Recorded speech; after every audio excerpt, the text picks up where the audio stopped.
Go Blue, everyone. Michigan's looking explosive in fall camp. Is that sunshine or real? We're going to dive into it next on Michigan Wolverines Live.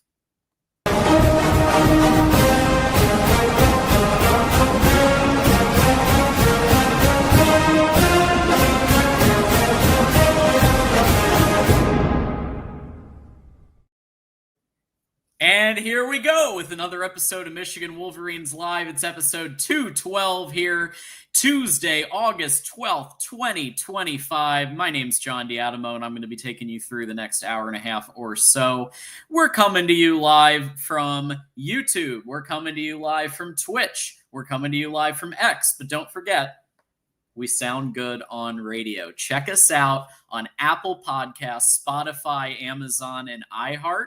Go ahead and leave a rating or review. TJ's recent breakdown on Peter Bork is up on Apple Podcast and the other podcast channels. So check out the new recruit video, the new commit video when you get time, and you can check it out on audio as well.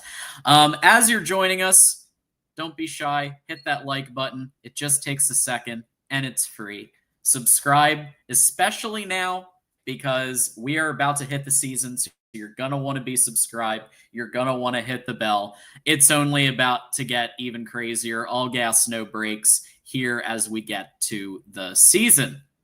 All right. And last but certainly not least, go ahead and send a super chat if you want your comment or question on screen. Folks, although our show doesn't have the formal $100 for a second hour, the more super chats you bring in, the longer the show's going to be. So if you send in super chats, we keep the show going in order to read the super chats. So go ahead and hit that comment or question that you have from myself and TJ and send in a super chat so that it's on our minds and we put it up on screen. All right, folks, here we go. We've got, as always, partner in crime here with us, TJ Ronin in the house. How we doing? Hey, we're doing good, man. Another week closer to football. I'm ready for it. Honestly, it should be about that time where Signgate gets finished or released or whatever. That should be any day now. Where's that hammer? Nevada Buck is saying it's coming. It was coming the other day, and then it's coming yesterday. And where's that hammer? I'm still waiting. All I know is I don't see any countdown clocks. Did they? Is their sources no longer giving them the ends, or what's going on? I don't know. That's a good question. We'll see, man. We'll see. Absolutely. We've got, as always, some great folks here. We got Blue Wolverine in the house. Marmar's here. Who do we have? Jeremy. We got Nero. Everybody's here. Thank you all. These are all members that are supporting our channel, and thank you at all levels of membership. Of course, we got the Bull. Where's the meatloaf? Even when the intro's playing at 8:01, Bull is there with the "Where's the meatloaf?" But there it is. Go Blue, like it up. So thanks everybody for being here, and we appreciate you all. Steven, your lights are bright. Yeah, I'm on the lowest setting of the ring light right now. Lowest setting. And also the not super white color, but more the like a so I'm still working on it, but it's definitely better than before I had this camera. That's for damn sure. All right. We already have a super chat, TJ. Drufus with $1.99. Go Blue. Hit that like. Can't ask for any more than that. Yeah, thank you, man. We appreciate it. Appreciate the support. And he ain't wrong. Hit the like button. We appreciate that as well. For sure. And the Bull has been a member for 14 months. Leading the way, man. Hell yeah. Hell yeah. Best damn show, period. Like, subscribe, get informed. Michigan always coming, never not coming. That's real. Especially with the way we're recruiting. Hey. Quarterback room looking good, boys. Quarterback room is looking good. We'll get into that. Actually, I am thrilled I am thrilled for that shit.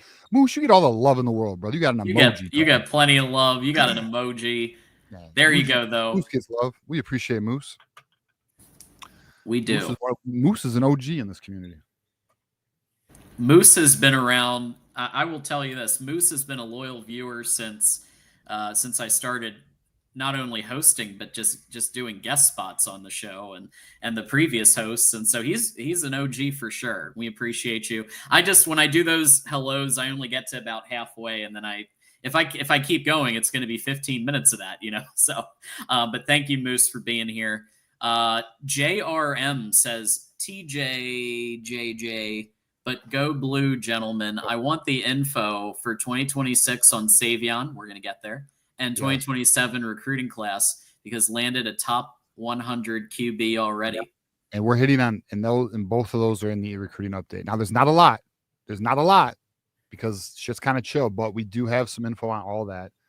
Also, I want to give a shout out. Thanks to everybody. I just looked at Twitter. Thanks for everybody sharing the stream, whether it be YouTube or Twitter. I appreciate that. All of you. Thank you. Yeah, it's very Moose as well. Thank you, Moose, for sharing that. Thanks, Moose. All right, folks, here we go. So in fall camp right now, there's a new slogan. So before we get to the main meat of it, I love this because this is kind of like if y'all remember, Jim Harbaugh used to say, "Better today than yesterday, better tomorrow than today." Well, now we're taking that. And now it's just TNT, today, not tomorrow. So Sharon, when asked any question about the NCAA stuff or anything else, it's TNT, TNT. We might need to add that to the emojis. I love that. Yeah, no, and I love this slogan because it's true. I mean, it's one of those. It's a universal truth, in my opinion. Like, if you focus on your next step and you don't look ahead, that's what matters, right? That's how you get lost. You get lost in the path or in the process if you look too far ahead or if you worry about things that are out of your control, right? It essentially means stay in the present moment, focus on your task, and do your best today, right? Like they always say, get 1% better than you were yesterday. That's the goal. And that is how you succeed. Like a lot of people give shit to like coach speak or like these like slogans or like, PJ Fleck is the king of it, right? But it's true though. There's a lot of truth in those things, and that's why, and they work. That's the other thing too, is they work. Now, it may not be for everybody. It's not one size fits all, but I love it. I think it's good. I think it's the right message, and they're not wrong. At the end of the day, like you focus on today, don't worry about tomorrow. You can't control it. It's out of your control. And if you just take in the present moment, bro, it makes the journey that much better at the end of the day. Because there's not a single player or a single coach on this coaching staff, John, who can change what's going to come with the NCAA. It's done.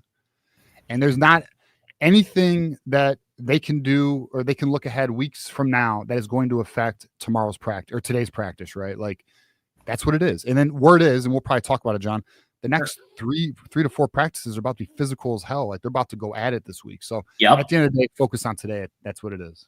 Yep, the next 3-4 days, physicality is going to be an emphasis. They're going at it. Yep. The other slogan that they've been saying is "team over me," because last year there was a little bit of distraction. NIL was going on, and still people wrestling with that, and all of that, casting it aside. No social media, team over me.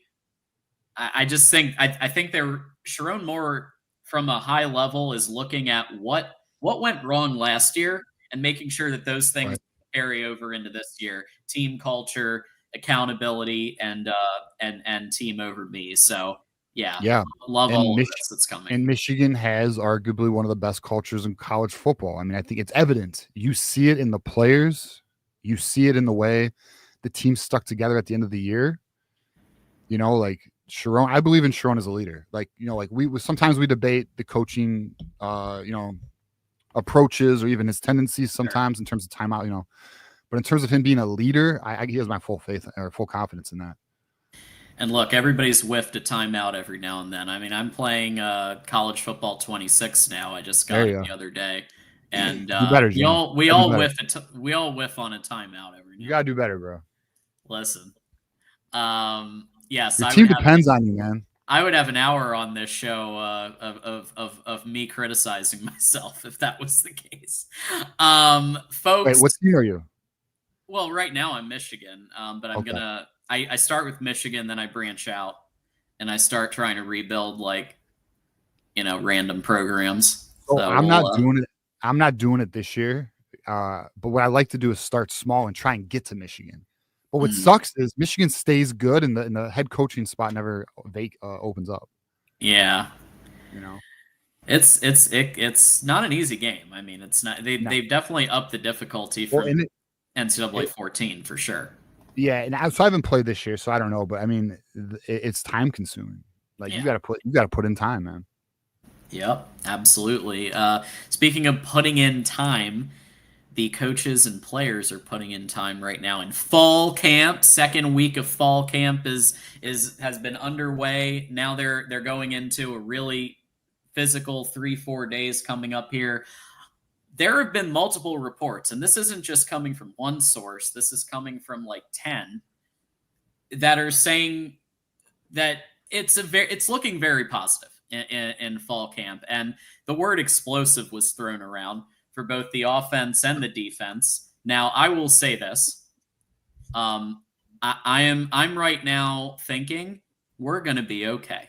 That's what I'm thinking right now. We're going to be okay.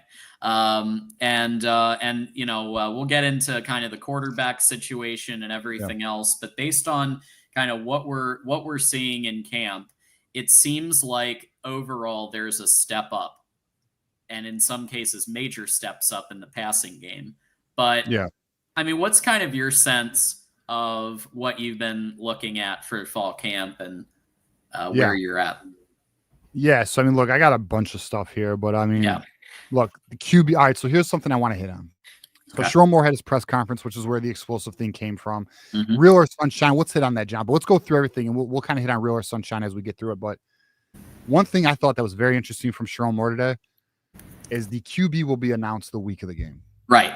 We kind of knew that. We kind of knew that. We knew that would be Yeah. probably the approach. But let's just let the rabbit out of the hat. It's Bryce Underwood. So Right. I mean, he's not fooling me. He's not fooling our community. We know. So Bryce Underwood's going to be QB1. And we'll get into that too, because there's some updates on Mikey Keene and kind of the QB situation. The other thing is the defense, man. Like we talked about it last week. This defense is loaded. It's loaded in not the sense of top end first round talent. It's not loaded like that, not like last year. But it is loaded in terms of depth and balance. From the front seven to the back seven, it is balanced. There's depth. There's some positive things coming out of it. Especially a D line. Yeah. Well, yes, but even more like the linebacker core, that's kind of becoming established. We know now the linebacker rotation that was discussed today by Sharon Moore. And he said Jay Sean Barnum, Ernest Hausman, Jimmy Reuter, and Cole Sullivan appear to be the four that they're going to be rotating. And it's awesome because also with Cole Sullivan, he's beginning to take that next step. Like this camp, Cole Sullivan, who all of us have been a fan of since he committed from the state of Pennsylvania. Yeah, I mean, like we've been waiting for this. Like I mean, a lot of us believe in Cole Sullivan. I'm a Cole Sullivan truther. The other thing that's interesting is, and we've had a lot of quick people ask us this in the offseason. Jaden Mangham. Sharon Moore said Jaden Mangham is going to be getting rotation week 1. You will see Jaden Mangham on the field. That was one of the big transfers that we got, not this cycle, but the cycle prior from Michigan State, who was one of their best defensive players on that defense. He led the team interceptions. They're anticipating he's going to see time on that back end. And I'm starting to wonder now, do we see TJ Metcalf at nickel and then Jaden Mangham starting at safety? I don't know. We're going to find out though. I don't know yet where we are with it, but it's interesting to TJ Metcalf has called himself a starter, and I believe he will be a that. starter, but we're not quite sure the position yet. And quite honestly, bro, shout out to us because we've been talking about TJ Metcalf for a while, and I fucking said I expect him to have an impact on this team, and the fact that he has already earned starter status, and not only starter status, the coaching staff wants him to take a leadership role. And he's a transfer. He just joined us in December, man. Him and his brother, right? So that's awesome. That's exciting. I'm happy to hear that.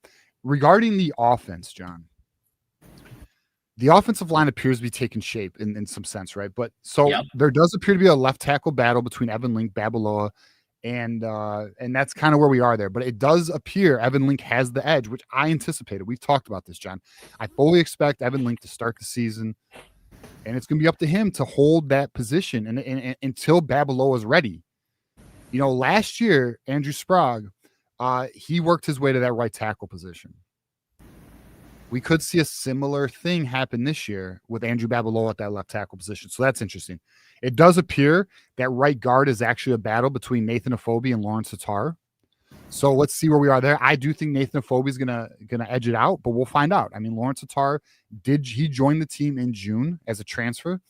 We'll see. We'll see if he can edge out that position. Whatever. May the best man win. But it does appear that our guy Crippen, Giovanni El Hadi, and Andrew Sprague, those positions are set. The other two are currently in battles. Nathan Afobe, Lawrence Tatar, as I mentioned, and then left tackle Andrew Babaloa and Evan Link. So we'll see there. May the best man win. Okay, that's just kind of where we are.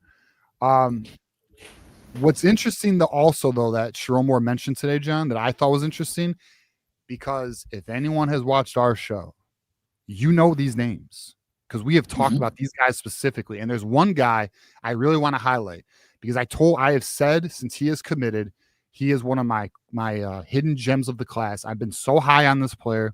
Sharon Moore was asked what freshmen are standing out or ahead of the curve. He mentioned Nate Marshall. We all love to hear that. Chase Taylor. That's the one that I've talked about since I've done his player analysis last cycle. That was one of my gems of the class. I just felt like his ranking did not meet his film. His film is amazing. I know Michigan thinks very highly of him. Shamari Earls, big time. Jaden Sanders, the other highly recruited corner we got last year. Andrew Babaloa, Jamar Browder, Andrew Marsh, and of course Bryce Underwood. And we've talked about all of them. And we've hit it. And what I love too, John, is before fall camp even happened, even spring ball, these were the names we were talking about. These were the players that just stuck out. You know, their film looked better. Like, I don't want to say better, but it popped. It popped. So I'm not surprised to hear these names. These are names that not only us, but the community has also talked about a lot. It's one of the things I love about this show is, like, we are on it. Like, we are, in my opinion, we are the home of the diehards, the passionate Michigan fans. Because, like, we're really into this recruiting shit. We're knee deep in it. And the fact that the players that many of us have identified from signing day or from commitment are starting to make noise as freshmen in my opinion, that's big time. The other thing that's very interesting, and TJ Metcalf kind of let the cat out of the bag here, Mikey Keene is not a full participant in fall camp. They are slowly bringing him back, which only, in my opinion, but I would put money on I'm right. Actually, I have put money on it. I got $1,000 on this, actually. Bryce Underwood's going to fucking start. And it's just what it is. Jake Garcia is not battling with him. It's not Jaden Davis. Mikey Keene's hurt. You know what it is. Bryce Underwood is going to be that guy. Some other interesting quotes, John, that I wrote down is, and you have it right here, the explosiveness on both sides of the ball. That's where is a real or is a sunshine. I'm going to take a cautiously optimistic approach, John. I am optimistic. I do believe Chip Lindsey's a very. I believe in what he can bring. I believe in Bryce Underwood. I think we have some wide receiver talent, but I think guys got to step up. That offensive line, though, man, to me, that is what is going to allow this team to reach its potential, or it's going to hurt us, you know. And that's where we are now. Maybe Babaloa is ready. Maybe Evan Link has improved and he can be consistent. We'll see, but it's all to be determined. I do know, and I have one more quote, and then John, you can hit on this. I do know and I've had some people text me, I've had some people reach out to me.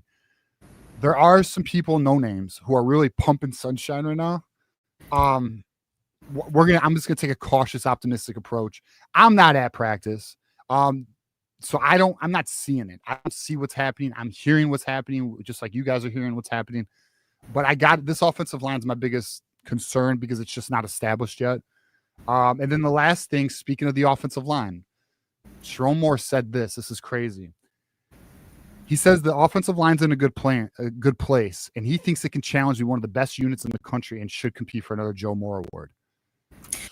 high ass praise, bro. I mean, that's big time. If that's true, if that statement is accurate, then we're going to the playoffs and we're gonna be a fucking good ass team. I'm gonna tell you that. Right. If this offensive line can play at a Joe Moore award winning level, or even near it, a top 5 consideration, we're gonna be very good. We'll be just fine. Okay. But I'm pumping the brakes on that, by the way. Yeah. I'm okay calling the defense explosive. Yeah. I think that's fair. Yeah, elite. I think it's elite. It's explosive, and they're gonna, in terms of interceptions and sacks, I think they're gonna definitely hit that. I mean, I agree with you on cautious optimism, and I think that begins with, and we're going to talk more about the O-line. We're doing a couple of position previews here in a little bit, but left tackle and right tackle, making sure that those are solidified. Now, obviously, you got Andrew Sprague on the right tackle side, but left tackle has been a bit of a battle. With Evan Link kind of solidifying or taking that next step, that's encouraging to me, because Evan Link has game time, for better or for worse. He has some game experience. If he's kind of taken that next step above like those like Babalola, that's a big deal, right? And I think that then goes to everything else. That goes to quarterback protection, right? And Bryce Underwood's ability to actually have some pass pro, have some ability to throw the ball, have some time.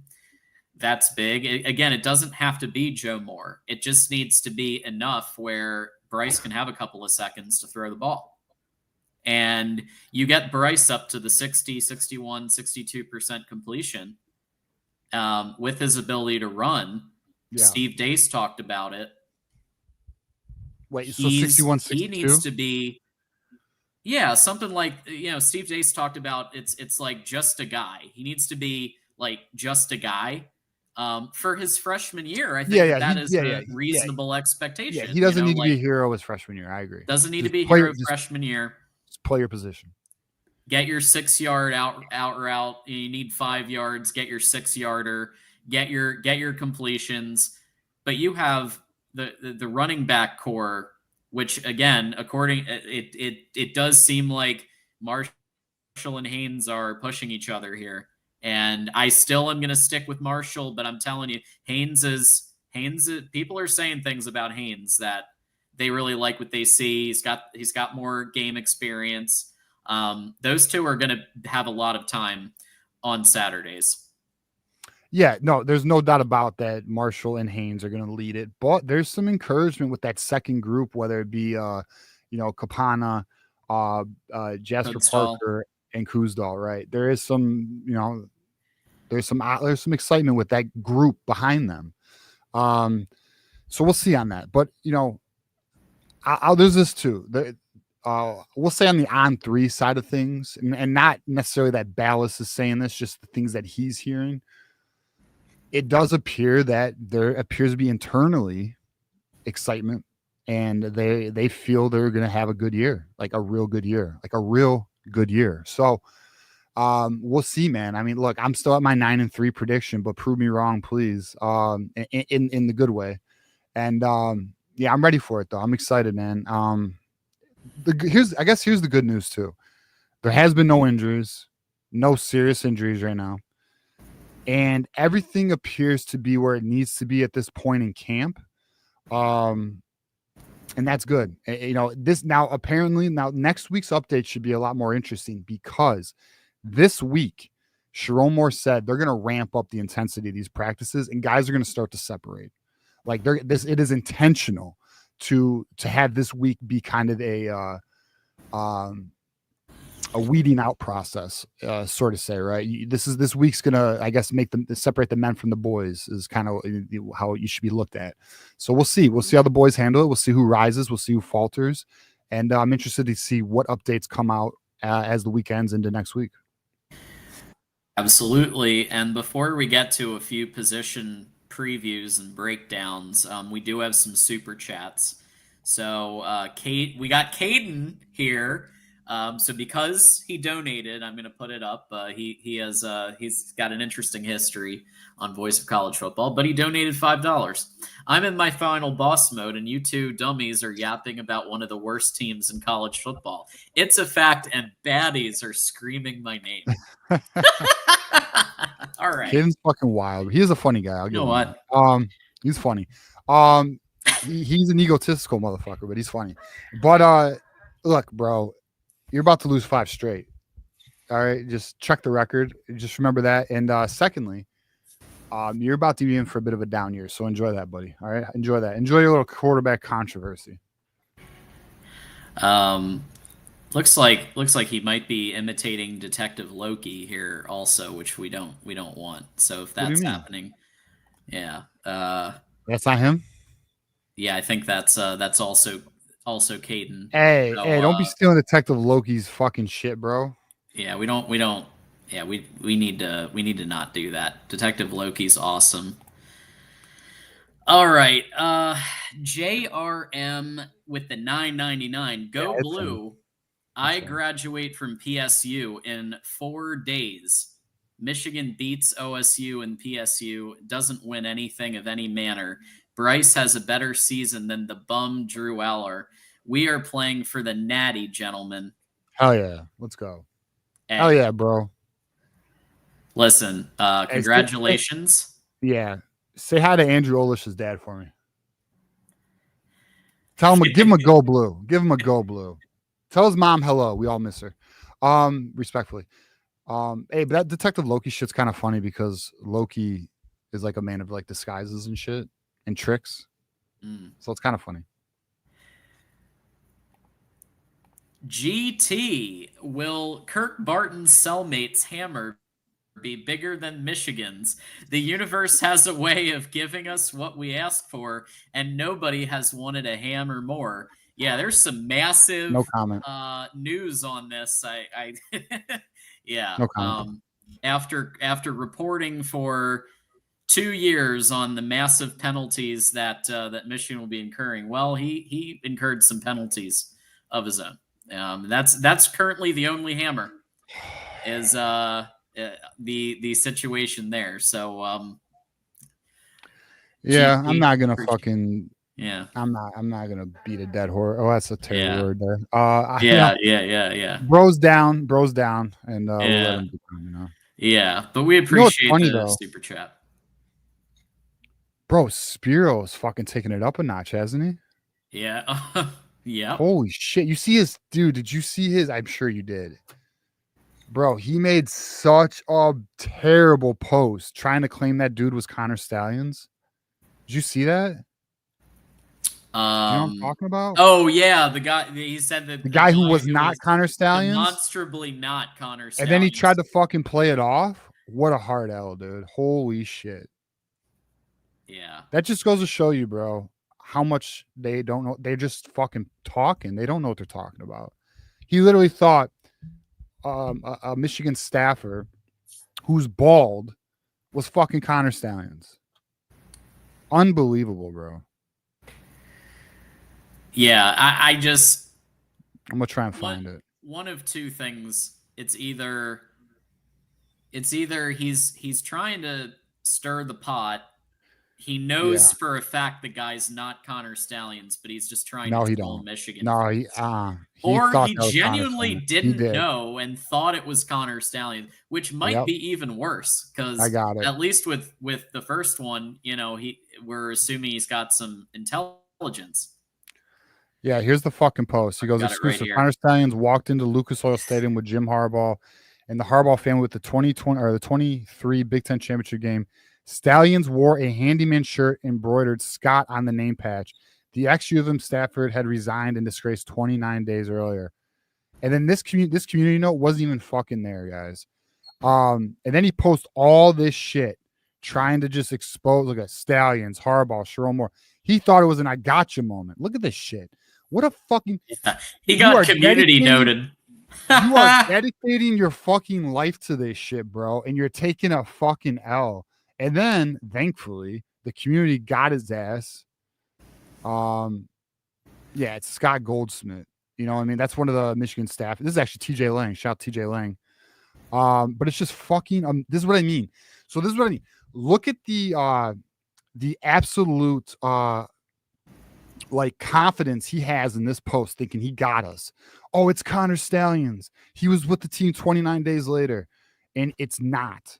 It just goes, they don't know what the fuck they're talking about. They're throwing shit at a wall, bro. And they're hoping it sticks. They're trying to connect. They're the epitome of the Always Sunny in Philadelphia meme where the guy has like that board where he's trying to connect all the dots. Yeah. It is, bro. It is the weakest fucking behavior to be this obsessive over this shit. And it's because their program is so fucking set. Michigan State fans have to live through Ohio State and suck their dick, respectfully. And fucking the NCAA because they can't get a victory over us, and their program is a fucking joke, bro. Yeah, like it's embarrassing, bro. This is embarrassing behavior, dude. In my opinion, like, do what you want. At the end of the day, walk your own path, bro. But like this is embarrassing shit, in my opinion, dude. Like I just, it's like, I'll give you an example. The John Mateer shit right now, bro. I don't give a fuck. Like whether he plays, he doesn't play, he's in trouble, he's not, whatever, man. I don't know if he betted on games. Like, you know, at the end of the day, like I am not afraid of playing against John Mateer. I think John Mateer is a good quarterback, but not afraid. Whatever, bro. You know? And the fact that these dudes are hoping and wishing for an outcome because they can't fathom Michigan won a freaking natty and had a 15-0 season, which we did with everything exposed, all the cards on the table. It's just embarrassing, bro. Like, I don't know. To me, like, I could not live with myself with this type of shit. I just could not. Yeah, like, because it's everything except talking about your team, and it's even more sad for Ohio State because they literally just won a natty. But we can't talk about that for more than a week. Got to talk about Michigan and vacating their title. Like, it's so weird. And it is weird. Like, obviously MSU fans, well, they got nothing in their life when it comes to football because they're going 4-8 every year. Yeah. So they're just buddying up with Ohio State and especially Spyro, and creating this weird alliance situation of let's punish Michigan. I mean, they're so excited for Michigan to get punished, bro. and it's like that's what they have in their life, and it's kind of sad when you think about it. Bro, I went to the Red Cedar message board that I like to visit from time to time just to laugh at the sadness of this fucking group of fans. Because I wanted to see their reaction to us landing Peter Bork. They didn't even they were not talking about it. They were just talking about like everything, like about this, like this, dude, it's all they talk about. It's insane. Like I'm gonna tell you this right now. When the verdict comes out, we do our live show, whatever. We will be visiting that board. And we will be having a good fucking time. I promise you. I already got it planned out. I got folders full of shit. I am ready to crush them. Oh yeah. I am so ready, dude. And we're gonna do it, and then we're done. Well, no, we're not. I'm not actually, if this goes how we think it's gonna go, I don't think I can ever let them forget this. Oh no. And I've told, there were some Buckeyes and I was chopping it up with them. Hey, are you gonna run away? Are you gonna like if Michigan gets the hammer? And I told them the same thing we've said every Tuesday. Yeah, we'll own we that don't shit. We don't run. That's We're right, gonna be on the air taking calls no matter what. Now, if it happens on the day that I move apartments, I may have to call in with fair my enough. phone. It's whatever. I'll still try to call in, but at the end of the day, like, we're here and we're gonna stand in the paint and we show our faces and we give our names, and that's a little different from a lot of the Buckeyes out there that are saying these types of things. Bro, like, what's funny is, like, I got into it with somebody I don't know, last day or two, whatever. Well, it was off topic. It wasn't even about Michigan football. And the guy's like, oh, that's beta energy. And I'm like, bro, beta energy is hiding behind a fucking avatar and no one knows who you are. Like, all of our shit is public. I don't give a fuck. Like, I stand on my opinions. I'm right. I'm wrong. I'm wrong. And I don't care. I don't care how people feel. Like, I'm not like, it does not concern me if people think like, I'm not concerned about the opinions of people I don't know. I just and let me just also be transparent. Even people I do know, like if I feel that I'm right, I don't give a like, I don't care, bro. I will be a lone wolf on a lonely path. I don't give a shit. I don't care. I don't need that approval, dude. I just don't. So my question back is always, hey, are you going to call in if Yeah, you're no, wrong? And the no, answer is probably no. But yeah, but it is what it no, is. no. But no, Folks, we need. I'm just yeah. gonna say we're gonna roast them, and I'm gonna tell you this too. Now we can't group all Ohio State fans in one because I hate when people do that. Like they're like, oh well, you thought this or you. It's like, no, I'm not a Michigan fan who thought this or all is not one, right? But or one is not all. I guess is what I'm trying to say. One is not all. But at the end of the day, like, dude, these dudes who kept saying hammer, let's not forget who they are. Like, because it just shows you. It just goes to show you. It is, in my opinion, this is a microcosm of who they are as a person. Like, if like you are following fairy tales with no fucking validity, like that's just like that. Like you now, this is sports, so it doesn't matter at the end of the day. But you need to reflect at a greater level, because I'm sure you're applying that same fucking logic to your everyday life. Not to get too deep on this shit.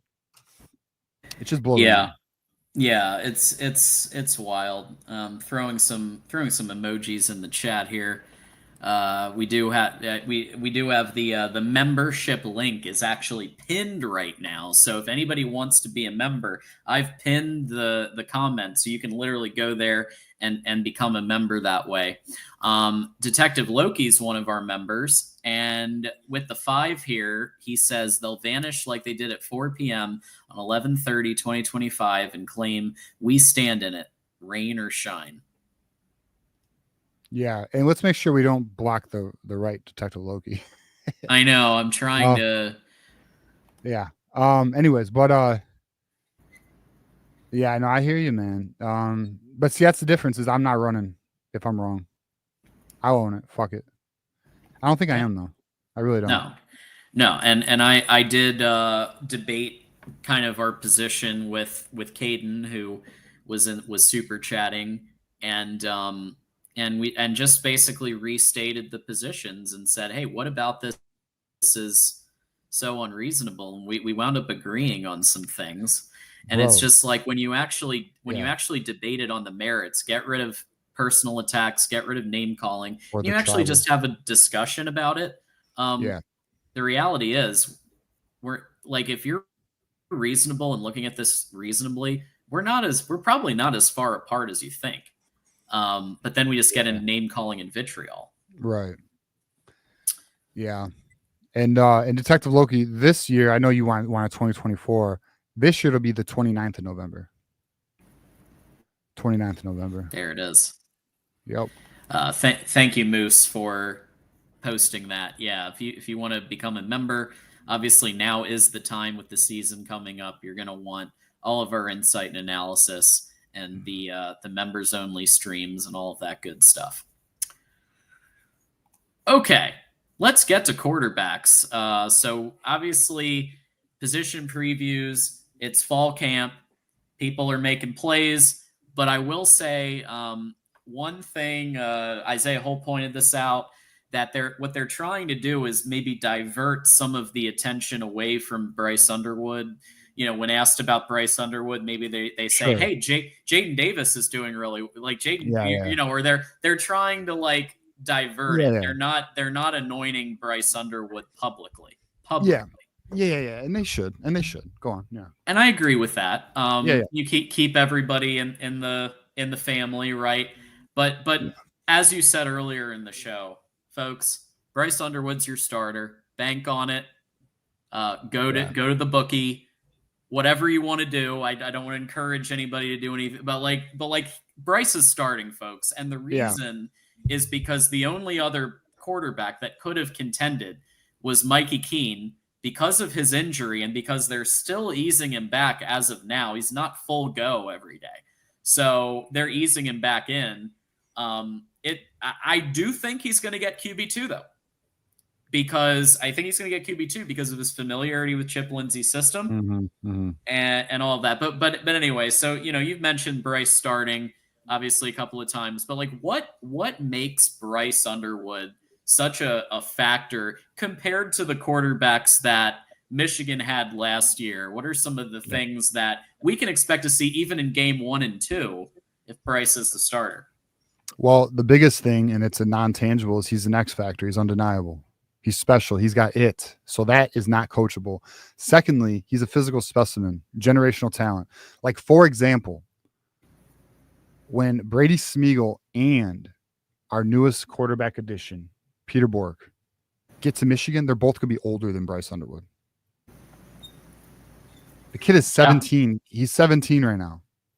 Okay. Yeah, I was kind of shocked when I heard Peter Bork was older.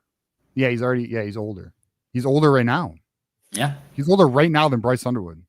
And so yeah, it's very interesting. But that's prep school stuff.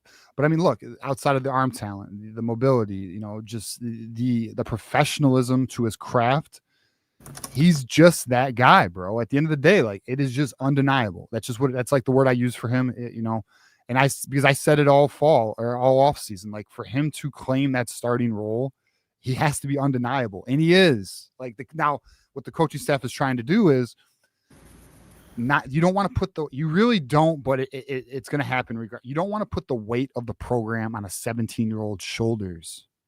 That's a lot for a kid to lift, as great as someone might be. That is so much. The entire program and fan base are riding on this kid's shoulders. Imagine that pressure. You don't want to put, you know what I mean? So they're trying to limit that exposure, which is the right thing to do as a supporting cast around him. But yeah, man, I think it is but at the end of the day, it comes with the territory of being the starting quarterback for Michigan as a freshman, which he will be. And we'll see how he embraces it. But I mean, it will show his level of greatness, how he handles it too. Now, it doesn't mean if he stumbles, he's not going to be great. That's not the truth. But it does mean he has to get to an acclimation phase, which is, I'm expecting us to go through an acclimation phase for him. And it'll probably be the first 6 weeks or so. And then you'll probably see him really get into rhythm. Now, he may bust out the gate, man. He may bust out the gate and just lead the pack and never look back. I mean, it's possible. I'm not going to bet it against him, but I am. That's why I have my cautious optimism. His youth at the quarterback position, the offensive line's potential inconsistency. That's why I have my cautious optimism. But yeah, that's what separates him. He's just different. And when you're that different, it's clear. And we know that because we all know who's going to be the starter already. Yeah, and I will say that I think Sharon Moore and Chip Lindsey, I know everybody wants to see explosive plays, deep shots, everything else. But I'm going to be real with you that for the first couple of games, I would anticipate heavy run game. And the reason is because you're easing in a true freshman quarterback who does have the weight of the program in some ways. And so what they're trying to do is they don't want him to feel like it's all on him. And so the reality is, like, when I just played as Michigan against Oklahoma in Norman on College Football 26, and what I tried to do was simulate what I thought was going to happen. Michigan won 16-13 by heavy run game. A little bit of Bryce Underwood throwing to a wide receiver, tight end here and there, and defense just being lights out and sacking John Mateer over and over and over again. And that's literally it was one of those games where Sharon Moore doesn't care if he wins pretty or wins ugly, as long as he wins by 1 point at the end of the game. Right. And that's what we need to remember. Like, Jordan Marshall and Justice Haynes are incredible talents. If the O-line is even half decent at creating gap separation, you're going to see heavy run game.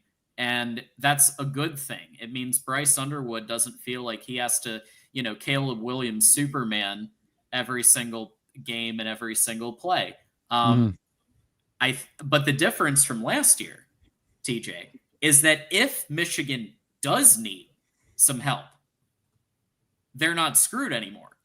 Like the problem with last year is when you needed to air it out, when you needed to throw the ball because now Michigan's behind and can't just rely on the run.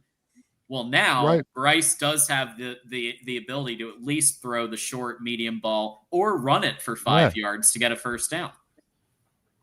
Absolutely. And exactly. Like that's what, and I've talked about it, and one day it's going to happen, but I cannot wait for that day where Bryce Underwood does put the team on his shoulders and he leads us to victory. It's going to happen, but when, I don't know. At some point in the season, we'll see it. You know, maybe it's week 2, which would be absolutely amazing. But yeah, man, that the supporting cast has to support Underwood, you know, and then Underwood was going to get to a point where he's going to raise the team. You know, he will. Is it going to be week 1? We might not need him to week 1, right? But it could be, you know, we could see it in week 2 or week 4 against Nebraska, right? So we'll just have to see, man. I mean, it's just, I think we just need to be excited, but also just be realistic. And he's a young kid, man. And he does not have the supporting cast that a Chad Henne had. He does not have the supporting cast that a Trevor Lawrence had. It's just the reality, you know, but we'll see what he can do with it. There is enough talent in that wide receiver room, I think, to find, if not like lights out receivers that can catch the ball.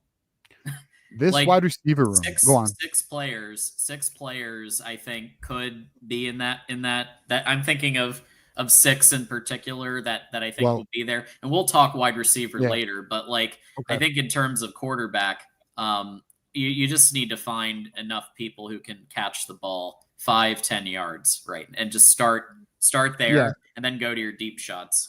Well, listen, so we are doing a wide receiver position group preview. Are we doing wide receiver right now? We're doing O-line, and then we'll do wide receiver probably next week.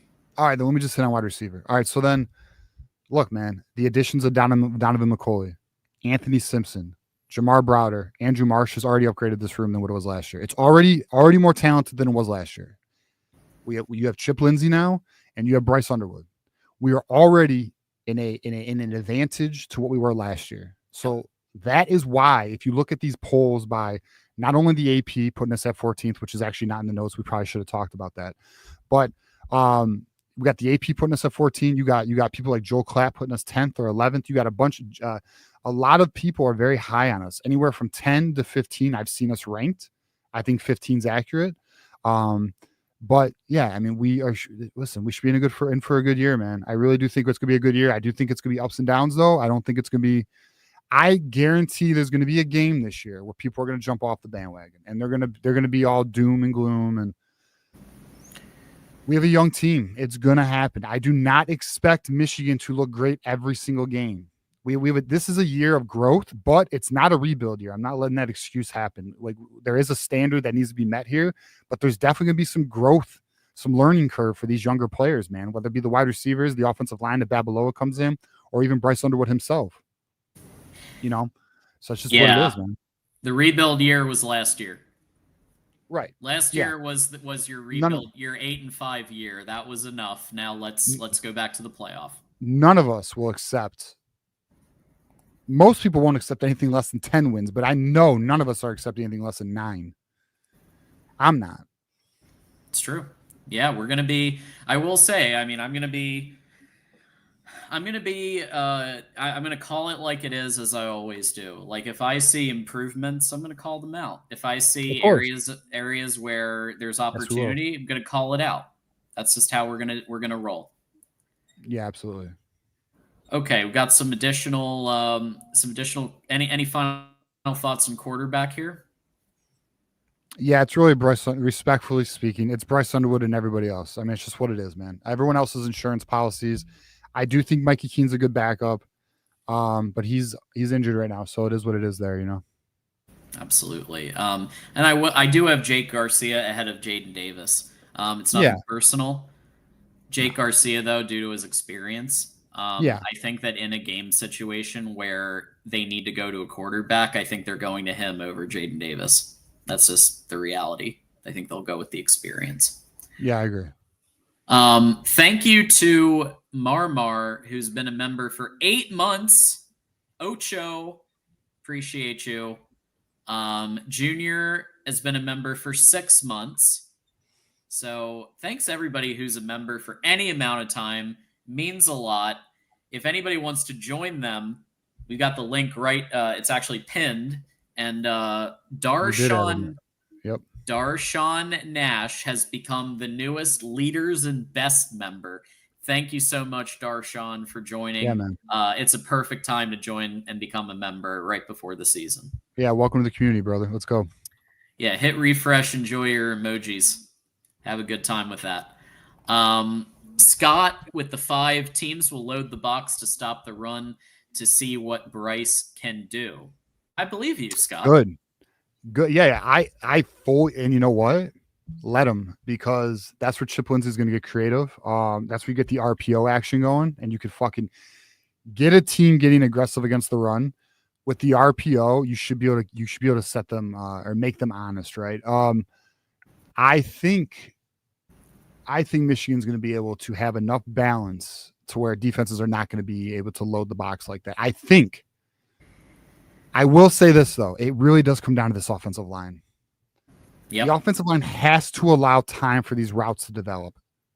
You have to make a defense pay, but to make a defense pay, this offensive line has got to allow Bryce Underwood to get the ball to these wide receivers. So the real success of the season, it is Bryce Underwood's going to matter, but it's this offensive line. It has to be able to do its job. Absolutely. We will be talking about that next. Darrell, with the 10, I think even if the game is too fast for Bryce, at first he will still be a game changer. Mm-hmm. His scrambling and improvisation skill is elite. He is so hard to tackle. A lot of people don't understand that. I agree. I think he's going to offer a lot. When pockets break down, he'll be able to escape. Defensive ends, because of his ability, that's the beautiful thing too, is like defensive ends are not going to be able to have their ears pinned back, because Bryce Underwood could literally allow a defensive end to take a wide angle and completely open up the B gap. Like that B gap could be wide open. Bryce could just run right through it. Yeah, I think Michigan has. Would it be nice to have a little bit better weapons on at the wide receiver position? Sure, but I think Michigan has enough to keep defenses honest through the air and obviously through the run game. Obviously. So we'll see what they can do with it, man. Absolutely. And then not only that, like you got if they can get the screen game action to work on these aggressive defenses, man, you can burn a team, because as long as you make your guy miss, you can go to the house. I could not understand why you don't put Donovan Edwards on a running back screen. Yeah, you see he had the highest PFF grade. Yep. Fucking Kirk Campbell, bro. Yeah.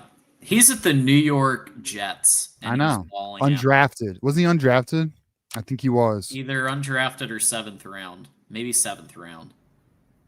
But it was down there. I think he got drafted in the 7th. Undrafted. Wow. Okay. Unfucking drafted, and he's already like making big plays. And we saw through Jets camp he was making plays. I mean, look, do I think he's going to be an absolute stud in the NFL? Yeah, I'm not so sure. But I mean, listen, he should have been a lot more at Michigan than he was last season. That's for sure. We got another one here. This one from Detective Loki. What are the odds Washington is a night game? Well, let's look at the schedule for Michigan. Yeah, that's what I was just going to look too. Let's check it out, because I think... Bro, I really don't like how every game is to be determined. It's so hard to plan. Yeah. It's the 18th. I don't know how the other games are looking that night or that day. Yeah. I think it's going to come down to the rankings of both teams as to whether they get big noon kickoff or what the situation is. Because you know that Fox reserves the right to kind of first right of refusal for their big noon kickoff. So essentially, it could very well be a noon game if Washington is ranked and Michigan's like 10th and Washington's like 20th or 25th or whatever. I think they'll find a way to make it a big noon kickoff. Which I would like a night game. I think a night game would be cool. Bro, so I'll be really. I love night games, but I've been thinking about post game, bro. There's about to be some No, long nights. There's about it's to be gonna some be. long nights, dude. Listen, I know. listen. It's Shout to Maniac, by the way. I see you, brother. we're gonna be doing it. Oh, Johnny Olden, what up, brother? I see you too. Hey, we got the Avengers in here. We Yeah, got what's up, Maniac boys? in here. We got Johnny Olden. Yep. Appreciate I y'all think stopping Kinetic's in here by. too. I think. Yeah, Kinetic. Okay. Yeah. All right. Very cool. Very cool. All right. Let's go on to O line, and obviously our position preview on the O line. To keep the screen from being too cluttered, I just have the potential starters here, Yeah. and I am making the call that I think on game one, snap one, Evan Link is going to be the starting left tackle. But I think if he falters, Yeah. Babalola, you may see him, and I think you may see Babalola anyway as the sixth lineman. Yeah. There's like Get him some run. a six-man set. Yeah. Yep. I agree. And See you have that. the exact starting lineup I think is going to happen. We know Lawrence Tatar is battling with Nathan Afobe. We know Andrew Babalola is battling with Evan Link. The other three positions appear to be locked down. Yeah, El Hadi is so locked down that even Sharon Moore admitted it. So, Sharon Moore's been playing a little fast and loose with who's starting, who isn't, but he has said El Hadi's a starter. So that means something. That means he's probably being a unit in practice. Yeah. So, I mean, that's where we are, man. I mean, the offensive line is literally going to determine the true success of this season. Bryce Underwood's ability to adapt to the college game and this offensive line is going to determine the ceiling of this season. It's just what it's going to be. Now I guess, all right, if I'm going to play devil's advocate, the coaching staff too, they got to make sure they do their job and put these players in a position to succeed. I think they will though. But as long as the coaching staff does their job, it's going to fall on the shoulders of the offensive line and Bryce Underwood, in my opinion. Yeah, and I want to also flag that somebody who wasn't, in addition to Chip Lindsey, another coach that wasn't part of the team in this capacity last year was Juan Castillo. He was brought on because of his experience, his ability to assist in this role. So what this tells me is that there's improvement happening at left tackle with Evan Link. Like the fact that he's improving is a point of interest, because that means, okay, Newsome, Castillo, strength and conditioning, it's all kind of coming together. It seems like for Evan Link, at least more than last year. But it means, because I wasn't sure. I think I gave Grant Newsome the second worst grade, aside from Ron Bellamy, who I gave big fat F. But I'm pretty sure I had Newsome pretty low too. But with Castillo in the mix, I'm feeling a little bit more optimistic, and Chip Lindsey orchestrating the offense. Yeah, I think. Yeah, I mean, I agree. I think that only adds value to the room. I think it adds some security to the room. I mean, he's a known quality offensive line coach. Same with Sue Campbell at the wide receiver. I feel extremely good about the development of these young wide receivers with Sue Campbell in that room. So yeah, I mean that's why there's optimism, right? But we got to see it. I mean, it's one thing to falsely believe with no reason. There's reason to be cautiously optimistic, in my opinion. I just don't want to I'm not trying to come on here and be like, oh boys, we're going to the college football playoff. We're going to be 12-0. Yeah. I'm trying to avoid, because listen, man, there's no way. All right. There's no way Bryce Underwood's not going to have a moment. He's going to have a moment. There's going to be a moment where he has a young mistake, man. And I'm not trying to have expectations that are unreasonable for him. And then now I get upset because he's not meeting those expectations. That's not right.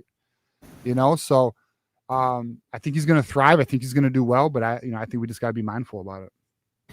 Yeah, absolutely. Crippen at center, obviously that, I think that's, he established himself, separated himself from the pack last year.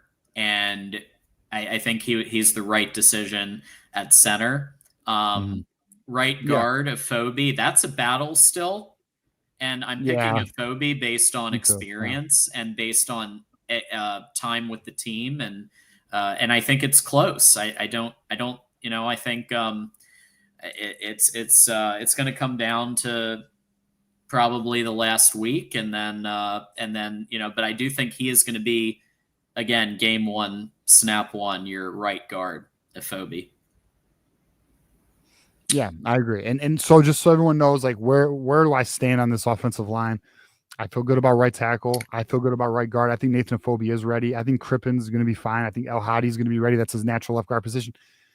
Anyone who's watched us knows that left tackle position is the one where I just am not. I don't have that confidence yet. Prove me wrong, Evan Link. I don't care, bro.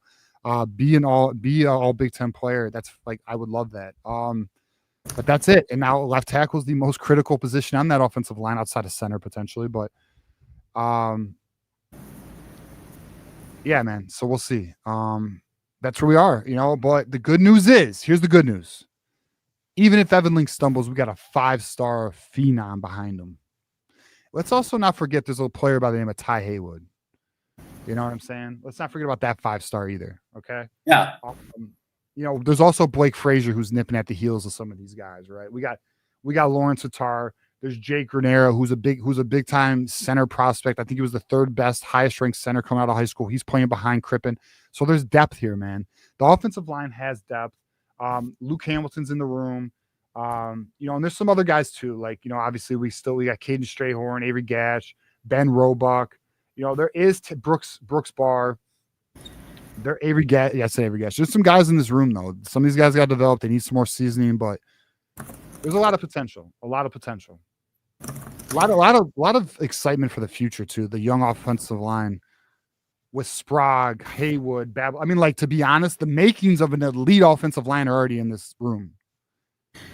Yeah, and Andrew Sprague is kind of the last guy. He really kind of grew into himself last year. Yeah, up to 315, 6'8". I mean, he's going to be an absolute unit at right tackle, I think. Sprague at right tackle, Haywood at right guard, Granero at center.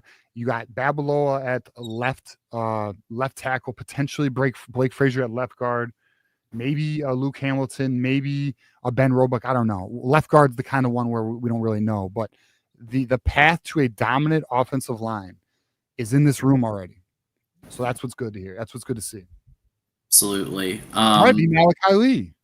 Anything is possible. It's the best guys. The best guys need to play. The best backups need to back up. All right, we got J.R. Morris in the house with a $4.99. Thank you so much for that. Go Blue for J.R. Morris. Elisha with the $4.99. Link is going to start at left tackle. Revenge tour for Link. I agree. I think it's going to be Link. That's my call as well. I think it'll be Link. They're going to give it to the guy with the experience, and it's his job to lose. That's what they're going to do. It's his job to lose. So we'll see if he can handle it. We got Doreen in the house, who's been a member for 13 months. An Ohio State fan who's also a really cool person. It shows you can be friends with Ohio State Buckeyes. There are reasonable Buckeyes out there. 13 months of membership, asking Jeez Louise to come on the Ladies of College Football. So thanks, Doreen. Yeah, and she wants an emoji, huh? Yeah. Yeah. Maybe if you committed to Michigan, Doreen, you'd have an emoji. There it is. That's the incentive. Maybe. Yeah, we'll see. We'll get you one. I'm sure there's an emoji we don't need anymore. Yeah. Wolverine in Ohio has been a member for 6 months. I think this is Wolverine formerly in Ohio. Yeah, what happened to former? What'd you do? Did you move back?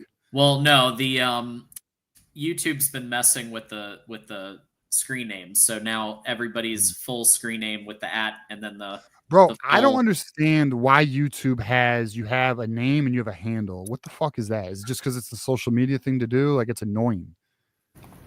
Yeah. Google's stupid. I'm just gonna say Google is dumb. Now it's probably gonna put me in like some AI hell, but I'm sure AI's taking notes on my ass already. But my day will come, I'm sure. He said Nate Marshall was a beast. I'm Sharon Moore. I'm excited to see him over the next 3 years. Yeah, Nate Marshall getting a shout out and as one of the freshmen that's standing out. We've been calling that for a while that his talent was going to stand out. Yeah, I mean, the thing for Nate Marshall is they had him lose weight. I think he's down to 245. He's got to build up some good weight now, get some good lean mass on him, and he could be a monster. A rich Carter Meadows, Julian Walker, Titan Davis, Alistair Vallejo, Nate Marshall. Yeah, boys, we're about to have an amazing defensive line. Elisha's right on this one. 499. One thing to remember is that Link's natural position is left tackle. He played right tackle last year because of Hinton. He looked good at left tackle versus Bama for a reason, and I will agree with that. He looked good versus Bama. I agree as well. Left tackle. I mean, he did. He looked good against Bama. So we'll see. I mean, hey, I hope he's great.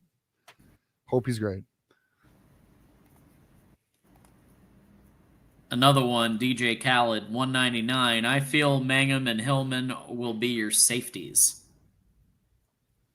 Yeah, that could be right. And Metcalf is the nickel. Yeah, that could be right. And then where does Rod Moore go? Is the question. I think they're going to slow. So it does appear.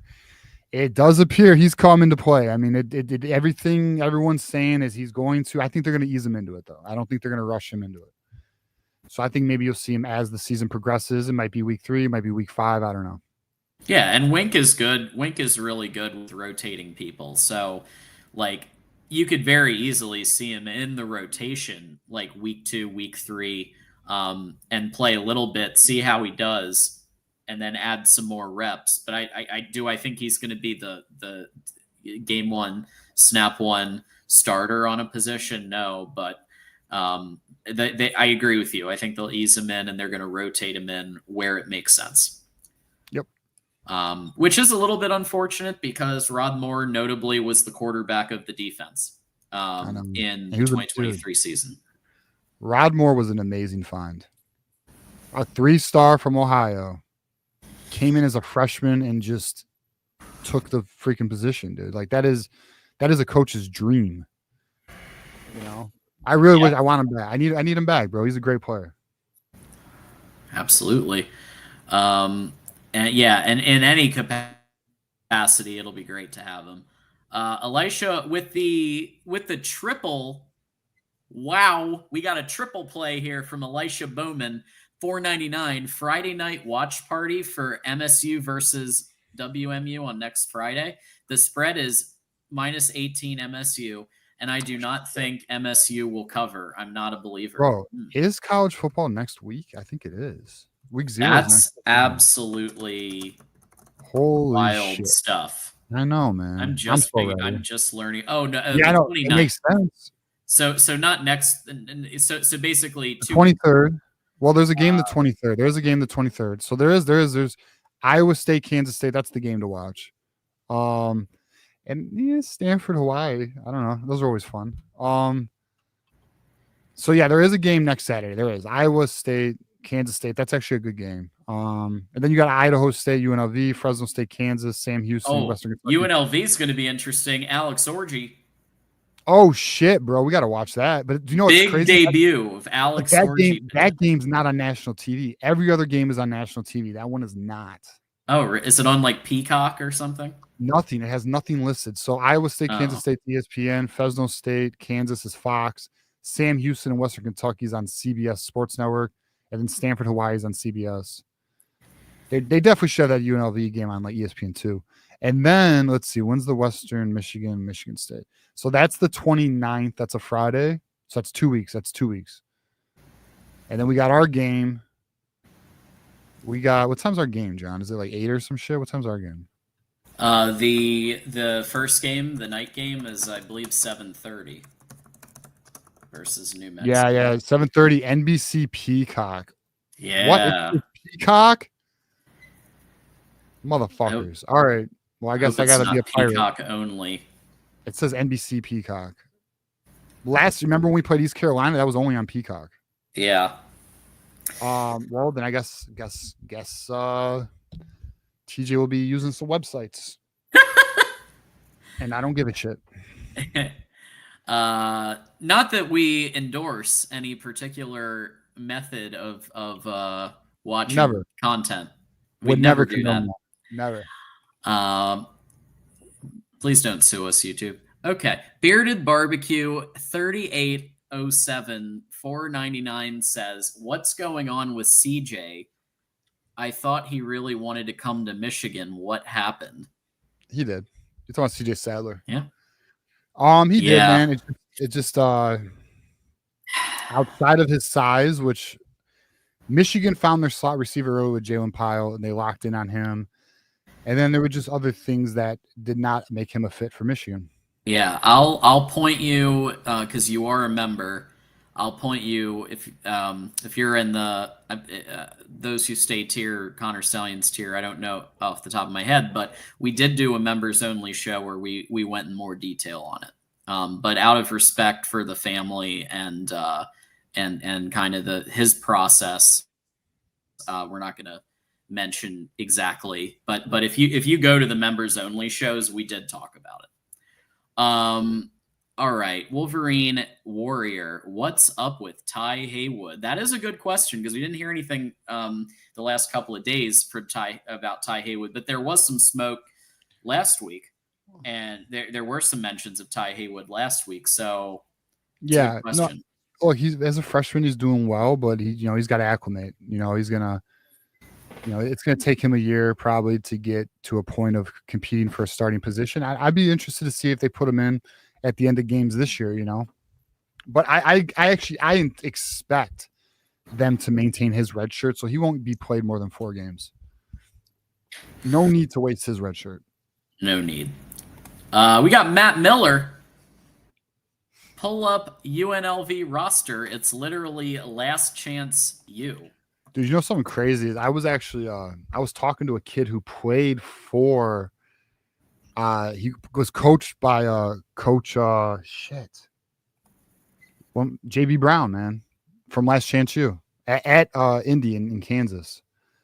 Wow. He says JB Brown, the guy you see on Last Chance U, that's how he is. That's who he is. Like on and off the camera. Yeah, it's really interesting. You do have I do see some interesting juniors and seniors on this team who transferred in.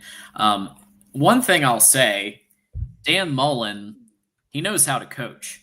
And I think UNLV they stumbled into a really good head coach. So I think this could be an interesting year. Damn, dude, Alex Orji is starting for UNLV.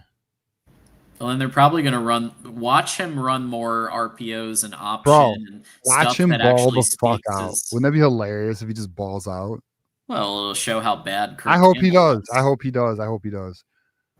It'll show that Kirk Campbell deserved to be fired is what it'll show. Yeah. Because Dan Mullen is one hell of a QB and an OC coach.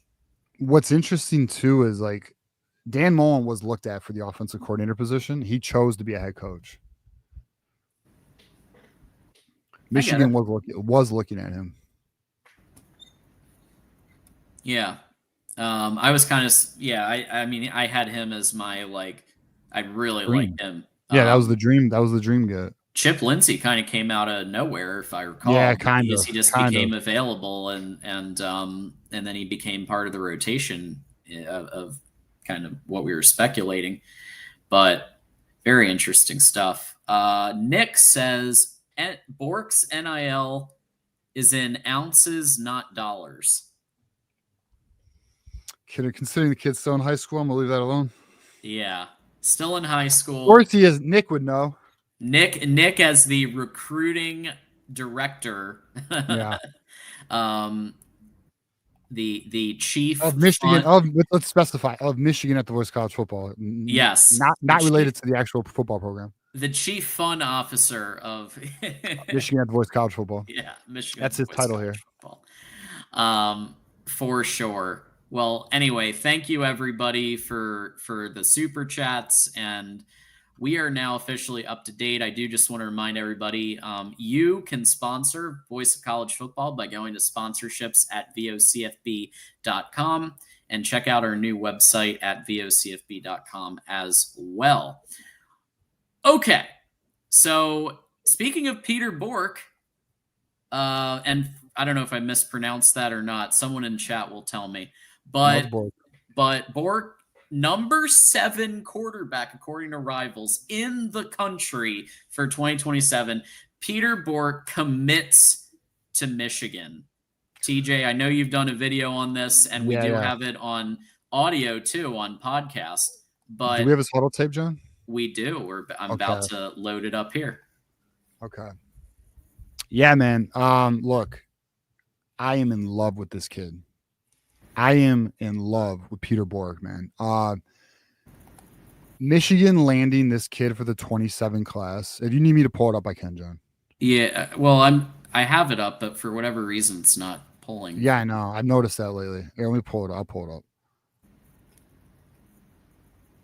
Oh, that's weird. Mine's not coming up either. What the hell? There it is. All right. Sorry about that, guys. But oh, is it yours? That one's yours, John.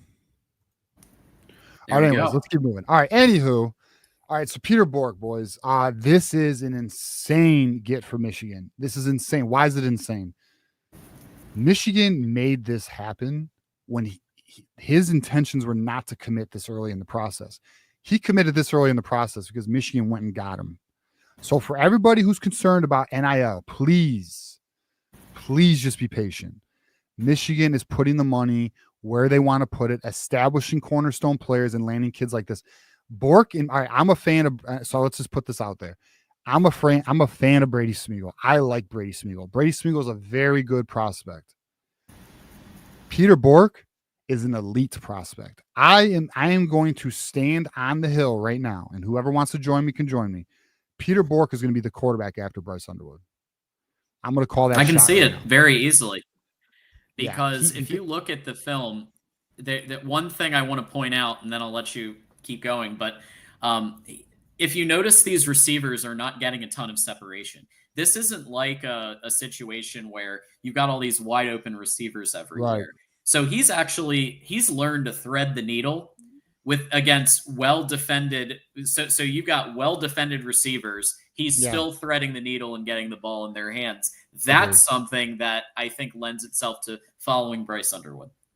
Yeah, and then like his ability to improvise in the pocket when it breaks down, his ability to extend the play. I mean, this kid is special. I mean, he is a damn good player, boys. I mean, I'll be honest. Let's give a shout out to Moose here. Moose has been on this. Moose has been telling me, hey, pay attention to Peter Bork. Word is Michigan's pushing for Peter Bork. I'm going to be so honest with you. I didn't even take it serious, and here's why.